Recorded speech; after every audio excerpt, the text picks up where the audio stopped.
From the Spec Network, this is Fragmented, an Android developer podcast where we talk about building good software and becoming better Android developers. I'm Don Felker. And I'm Kaushik Gopal. Welcome to the show. In this episode of Fragmented, we kick off another two-part series. This time, it's with the Kotlin Arrow team. And what an episode this lands up being. In the first part, we talked to Jorge, Raul, and Paco about functional programming in general. What some of the core concepts mean? Do we use functional programming already today? What are pure functions? Do I need to know any hardcore math in order to do functional programming? Immutability, referential transparency. These are all pretty daunting words, but the Arrow team break it down and make it really, really simple for us to understand. So we are super excited to have them on this first part. Listen and find out more about the show. Many thanks to Microsoft for sponsoring this episode to promote App Center. It's a continuous integration, delivery, and feedback suite of cloud services for Android apps that's just going to make you more happier than you could ever be happy. With App Center, you can automate your Android app development lifecycle. You can build, test, distribute, monitor, and push, to ship 5-star higher quality apps faster and with more confidence than ever. Man, that gets me excited. Building a development pipeline for your Android apps has always been a challenge, but with App Center, you can get started in minutes. That's right. Simply connect your GitHub and Bitbucket repos and build right there in the cloud. Test on thousands of real Android devices. I'm talking the real ones. You press your buttons on the clickety-click, the tappity-tap kind. Then you're going to distribute that to beta testers and Google Play, and you can monitor real-world usage with crash and analytics data. As a fully modular suite of services, you can pick and choose the service you need and connect it to the tools you already use. You know that sounds good. Sign up now on appcenter.ms. That's right, sign up now at appcenter.ms and spend less time managing your app lifecycle and more time coding. Clickety-clickety, clackety-clackety. Semicolon. Now forget that, we write Kotlin. No semicolons needed. Thanks, Microsoft. Do yourself a favor. Try App Center. appcenter.ms.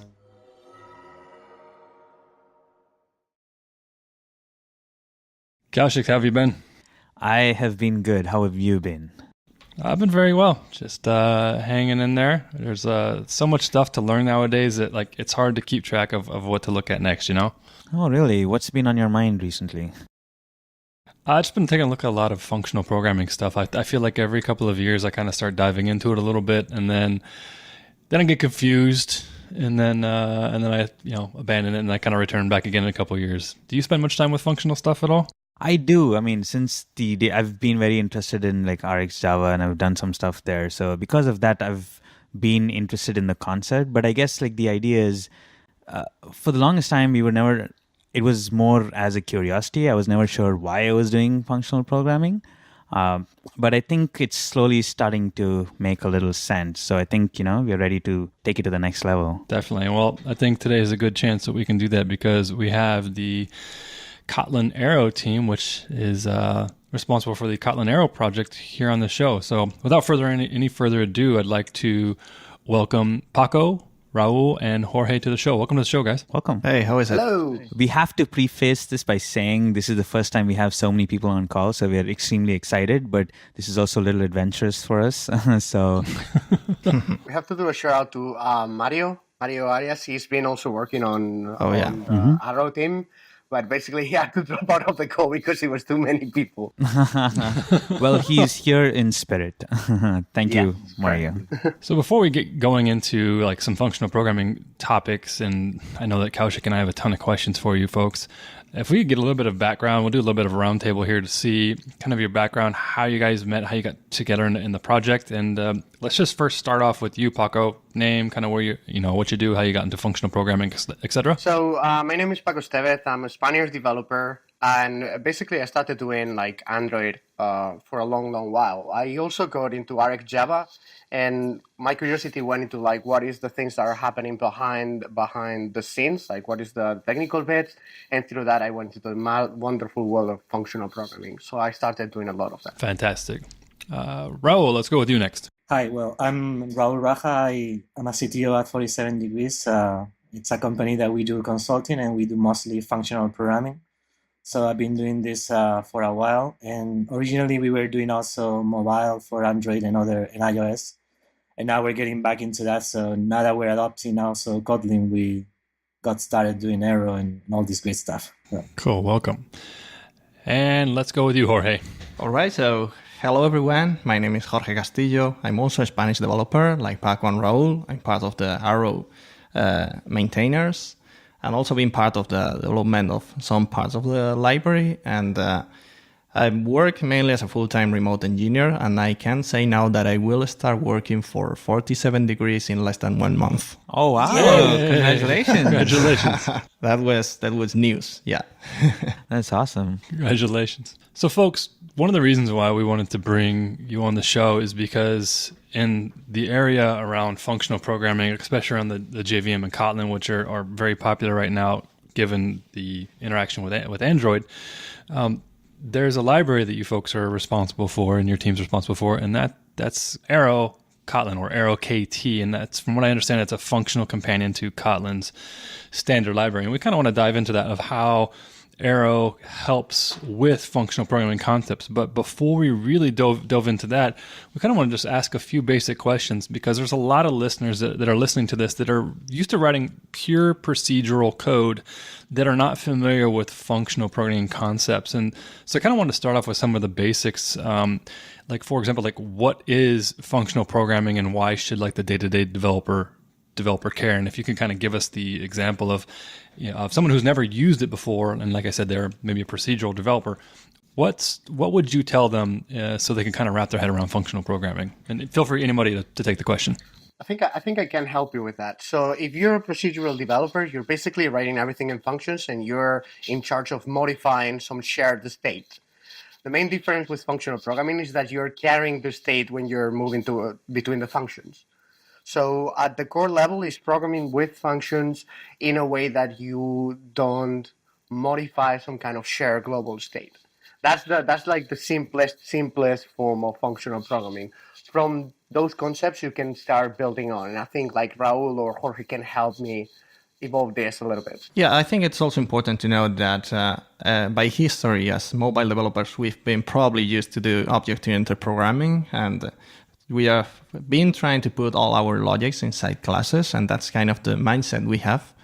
And when you try to move into a functional-oriented style, the idea is to abstract away your logics into functions and compose your code structure by using functions one on top of another. Yeah, in a way, I would say that the most important aspect of functional programming is try to keep functions pure, meaning that for any given input to your function, you always produce the same output, and there's no observable effects in the outside world once your functions run.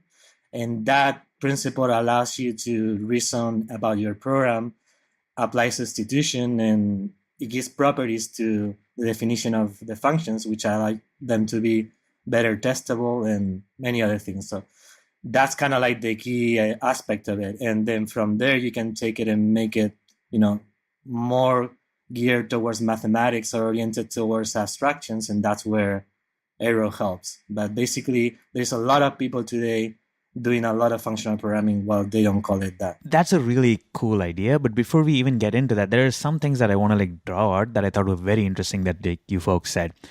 To begin with, you said we're all used to object-oriented programming, right? And I think in some ways we have Java to blame for that, because Java is all about object-oriented programming, right? And because it was so prolific, essentially everyone has gotten into this mindset of thinking purely in procedural programming or in classes, right? And I think it was one of the articles or the series that one of you folks released that you very clearly mentioned that in functional programming, classes is typically not that a big concept, right? If anything, we should try to avoid using classes. And I guess it points to some of the definitions that you mentioned, right? Where essentially we're trying to transform data, right? And storing that state and having those side effects is essentially a no-no in functional programming, right? Is that sort of a good understanding of the essence of what you had said?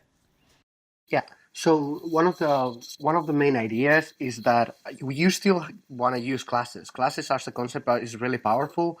The difference is you want to keep your classes to your data. You want to use them as classic C structs. Right. So you can still have inheritance. You can still do that modeling that you've been told about, like the cat is an animal, is a mammal, exactly. That part is completely okay. The problem with object-oriented programming was when you started to put logic, and then you had your managers, your filterers, your comparers, all those things that do not have a correlation with the real world. So the modeling became a little bit tangled up. So it's not to say don't use classes at all. It's just say let's have a clear separation between the functions that operate on the data and the data itself. Yeah, and I think it's important to mention that if classes receive their data as immutable and the functions are closing over that data, that's completely fine because those functions are still our peer since they cannot be used without their other scope being constructed, like the class instance. And that's completely fine. I think a lot of people take it to a extreme where you have everything as objects and kind of static functions, but it doesn't have to be that way. So there seems like, I feel like a little bit, and Kaushik brought this up before when I asked him about if he's doing functional. He said he's doing stuff with like RX and stuff like that, which I'm also doing quite a bit of. And it kind of makes me wonder, like, okay, well, what ways am I already using functional programming and the majority of other developers out there using functional programming already and they don't even know it? Can you guys give some examples of that, maybe? Yeah, I think one of the most obvious ones would probably be this high-order functions that the language is providing already out of the box, right? So when you, for example, operate over these collections using the fancy new collections API, and you have those combinators like map and flat map and fold and reduce and so on. All those combinators are already functions that are abstracting away some behavior inside them. So you don't need to care about about the fact that the data is going to be mapped or flat mapped, but just provide the implementation details about how the map is going to occur. So the idea is that the language by itself is already abstracting away behaviors, the functions, instead of to classes. So we are actually already using functional programming in some way by that. The other part is that I'm asking you how many of your functions actually return an observable right now from your APIs? That's a good question. Not enough. Exactly. So what you have is a huge separation between the functions that actually return an observable and the regular functions that are just like helpers and transformations and things that are direct. You're just abstracting away this asynchronous threaded, these many ideas into one abstraction that is called the observable. And that observable doesn't come out of nowhere. No, it was not invented. It was discovered, and it's one functional construct that has been used and is prevalent through the code bases. And if you go to a functional code base, let's say in Scala, in Haskell, you're going to have a similar construct to observable, and you're going to have a differentiation between the functions that are, you get a direct return, like, your map, your transformations, and the one that actually return this wrap behavior into an observable, into IO or any other component. So even a single weight in JavaScript is functional. It's based on this concept. So you've been doing functional for a while. Right. You just haven't been told yet. And that's like an interesting concept, right? Because the idea is now, obviously, Kotlin is all the rage, especially like with the Android developers.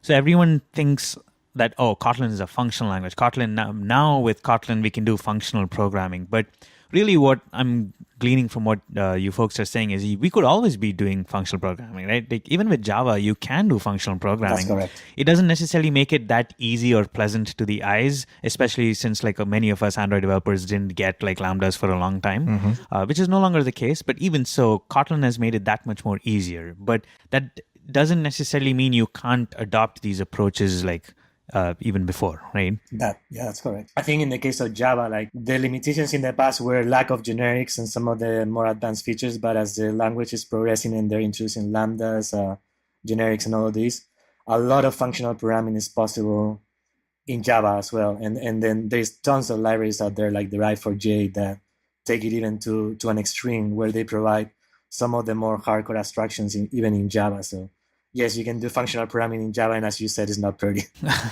So maybe we touch quickly on some core concepts that I think would be important for us to basically proceed, right? There are like some things that you mentioned, right? You said when we talked about like functional programming, you folks also said, well, it's important for it to be pure, right? I'm curious, can you like quickly tell us, can just like any one of you tell us what you meant by pure functions and why do you think it's important for functions to be pure, right? Because all of us write methods, all of us write functions. What's the deal with making it pure? Like, why is that important? The idea is that any functions that you use to compose your programming logics should just depend on their inputs, which stands, of course, for the input arguments that they have, and provide a result using them.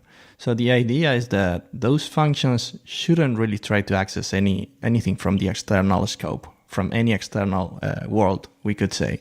Interesting. And why is that? Like, why is it important that that happens? Yeah. When you do object-oriented programming and you have your classes, which are containing some methods into them, the idea is that those methods are usually being used to mutate the state of the shared state provided by the class, which could be just the class fields, for example. So when you're using functions to model your operations, the idea is that those functions are never gonna need to access anything from the outside, and doing that means that you are gonna remove a lot of state changes on your system. You're constraining all these state changes to a single place by forbidding the functions to access the external world.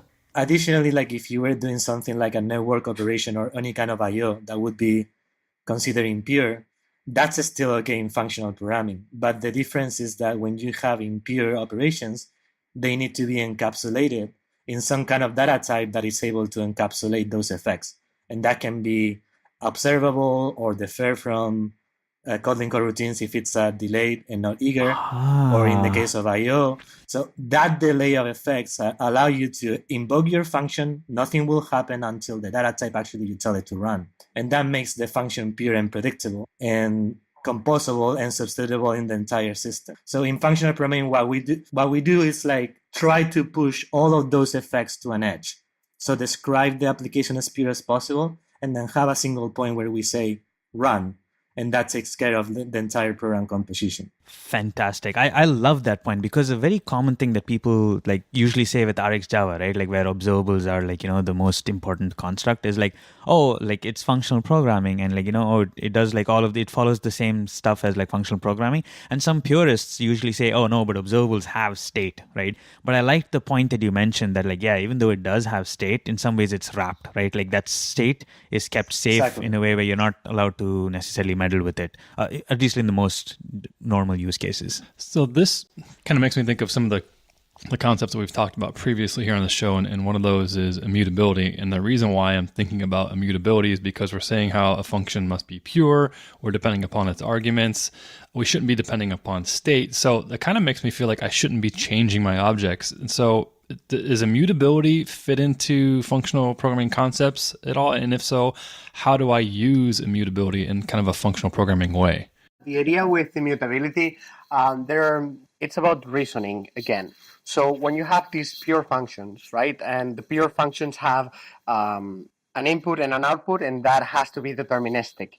If you have mutable objects, those mutable objects can change in the middle of execution by some external value, which means you cannot assure that the purity of those functions is valid anymore. So that's one of the main reasons. That means that you can have functions that change between threads, that send information, that pass these values around. And those values, you have an assurance that they're going to be a single point in time that is not going to change, and that you're going to have this reasonability about them, basically. So that's one of the key points. One of the reasons why immutability was not adopted earlier as a programming concept, there are two of them. One of them is performance, of which we'll speak about later, and the second one is because they are really difficult It's not difficult, but it's really annoying to update immutable structures if True. they are really nested. But we have a solution for that too. So we're going to talk about that later. The common saying is, right, if you want someone to keep doing something, make it easy for them to do it, right? Yeah. Because if you say like, oh, this is really important, but like, if it involves 9 steps, life is too short. I'm not going to do those 9 steps. I'm going to take the one that gives me just 1 step. So I'm excited to hear about that. So we've been talking so far about like basic functional programming concepts, right? But as is the case with functional programming, as we graduate, we can get into like really deep and technical topics, right? But a sort of a side question that I had for you folks is, by and large, whenever you read any of the old school blog posts or like, the ones that dive in pretty deep with functional programming, immediately it dives into the mathematics of it all, right? How important is it for me, say, and like for our listeners as Android developers, right, to understand the mathematics to be able to do functional programming, right? Like, and I'm also curious to see what your experiences, what your personal experiences were. Like, did you start off with a mathematics background, which is why it came easier? Did you graduate into that? How did that evolve? I'm curious because in the end, I believe functional programming is a very strong concept and I want to be doing more of it. But does that necessarily mean I have to go back to the basics and like learn all of the mathematics behind it? I think that's like a question many people have. Not at all. So basically, you can do functional programming and learn the mechanics without not knowing anything about category theory. You will hear some of the terms because that's the names, things like functor, monad, and all those have. Right. But doesn't necessarily mean that you need to understand the mathematics behind it. Now, it helps you understand the mathematics behind it because category theory describes the compositional laws of all the objects. And basically, once you understand the basic ones, when you see types in a language like Kotlin and you say, I have a type of this shape and I want to get to the type of this shape, for example, say you have a list of parallel operations and then you have a list of deferred values from Kotlin coroutine async.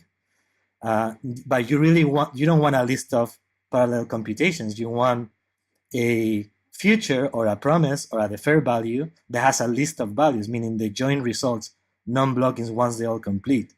So that operation, which is so common in daily programming, it really is described in category theory. That's part of traversing, which is a type class that uses some laws and that gives you and allows you to do that operation very easily once you have a library like Arrow. Now, you may not have identified that unless you knew the basics, and you may have still coded that in an ad hoc manner, looping and sharing state and doing whatever you had to get the job done. But that doesn't mean that hasn't been invented like 4 years ago. So it is important, but it's not crucial. You can still get by just learning the mechanics. Yeah, because I hear category theory and I wonder to myself, I'm like, wow, this sounds way over my head. Do I need to know this before I get into functional programming? I think we the Android guys here are kind of a very good example about this. Because, for example, me, I'm not an expert on functional programming. I'm not very aware of all the mathematical concepts around it. Many would argue against that, but yeah, sure, go on.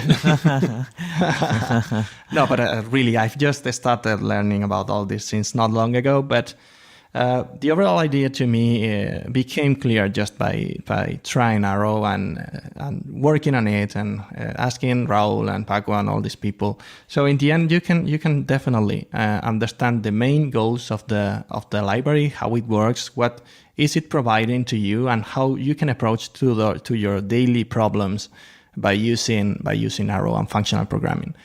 And to me, that's the key thing. What I really like to do always is to try to get as close as possible to the real world problems we have every day, right? Because that's how as an Android developer, that's how I really learned about the real value that it's providing. This gives me so much hope. I feel like,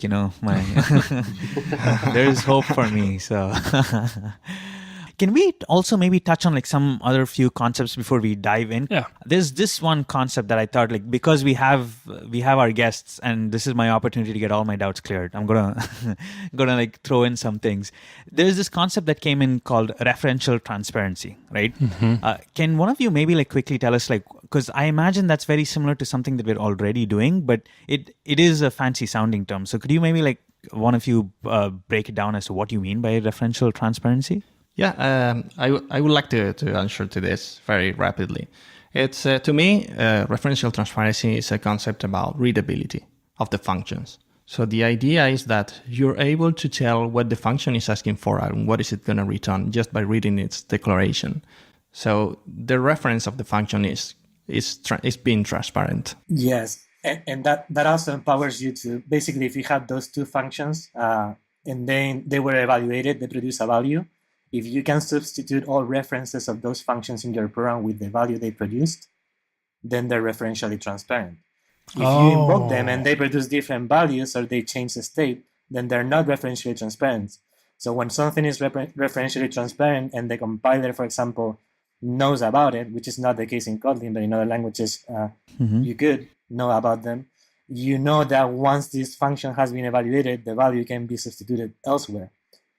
And that gives you, performance, better performance in some cases, reasoning about the program overall, because you know that it's safe to basically put the resulting value instead of the functions. Yeah, and we can see like a very simple example. If you have a function that basically just add 1 plus 1, the result value is 2. So you can substitute in your program the call to add 1 plus 1 just by 2. So basically, and that's a property because we know the function is deterministic. It's always going to produce the same value. It's not going to change anything. So that function is referentially transparent in the sense that its definition can be replaced by its value elsewhere in your program. Basically, if I put the same input in, I always get the same output out. Exactly. Yeah, exactly. It's very related to purity. Hey again, folks. Kaushik here. So that concludes part 1.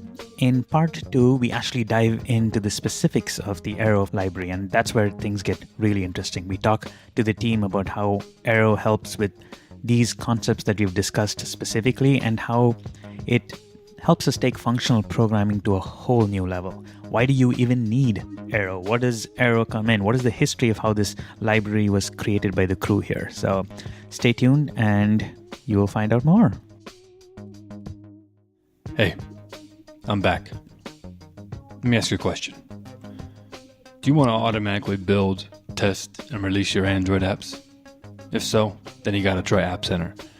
You can connect your repo and within minutes you can build in the cloud, test on thousands of real Android devices, distribute to beta testers, and monitor real-world usage with crash and analytics data. You know that sounds good, don't deny it. Spend less time managing your app lifecycle and more time coding. Now, if that doesn't get you excited, then you're listening to the wrong podcast, my friend. Visit appcenter.ms and get started for free. That's again, appcenter.ms. Thanks again, Microsoft.